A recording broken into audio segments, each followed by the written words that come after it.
തിരുവനന്തപുരത്ത് ഫാർമസി വിദ്യാർത്ഥികൾക്ക് സ്റ്റൈഫൻഡ് നൽകാതെ college management. Sreekrishna college of ഫാർമസിയിലാണ് 4 മാസമായി വിദ്യാർത്ഥികൾക്ക് സ്റ്റൈഫൻഡ് നിഷേധിക്കുന്നത്. 2 ആഴ്ചയ്ക്കുള്ളിൽ പ്രശ്നപരിഹാരമായില്ലെങ്കിൽ ശക്തമായ സമരം ആരംഭിക്കാനാണ് വിദ്യാർത്ഥികളുടെ തീരുമാനം.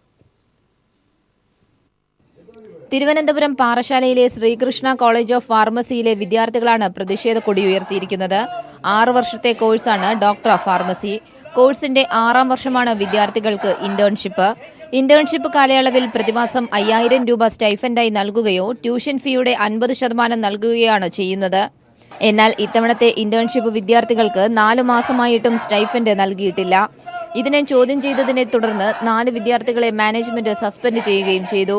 ഫീസ്, സ്റ്റൈഫൻഡ് എന്നിവ അന്യായമായി ഇവർ കൈവശപ്പെടുത്തിയത് ഞങ്ങൾ തിരിച്ചു ആവശ്യപ്പെട്ടപ്പോൾ ഇവർ ഞങ്ങൾ 4 പേരെ അകാരണമായി സസ്പെൻഡ് ചെയ്യുകയാണ് ഉണ്ടായത്.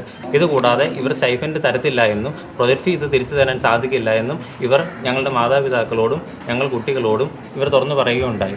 അതുകൊണ്ട് ഞങ്ങളുടെ ആവശ്യങ്ങൾ അംഗീകരിച്ച് കിട്ടുന്നതുവരെ ഞങ്ങൾ സമരത്തിലേക്ക് പോവുകയാണ്. ഇതിനെതിരെ വിദ്യാർത്ഥികളും രക്ഷകർത്താക്കളും പ്രിൻസിപ്പാളിനെ ഉപരോധിച്ച് ധർണ നടത്തി. 2 ആഴ്ചയ്ക്കുള്ളിൽ പ്രശ്നങ്ങൾ പരിഹരിക്കാം എന്ന ഉറപ്പിന്മേലാണ് പ്രതിഷേധം അവസാനിച്ചത്. കോളേജിലെ കോഴ്സുകൾക്ക് നിലവാരമില്ല എന്ന പരാതിയും വ്യാപകമാണ്. ഡോക്ടർ ഓഫ് ഫാർമസി എന്ന ഫാം ഡി കോഴ്സിന് പ്രതിവർഷം 1.8 ലക്ഷമാണ് ഫീസ്. എന്നാൽ കോഴ്സ് പൂർത്തിയാകുമ്പോൾ ഒരു വിദ്യാർത്ഥിക്ക് 15 ലക്ഷത്തോളം രൂപയാണ് ചെലവ് വരികയെന്ന് രക്ഷകർത്താക്കൾ പറയുന്നു. അതുകൊണ്ട് പ്രശ്നം ഉടൻ പരിഹരിച്ചില്ലെങ്കിൽ ശക്തമായ സമരം ആരംഭിക്കാൻ തന്നെയാണ് വിദ്യാർത്ഥികളുടെ തീരുമാനം.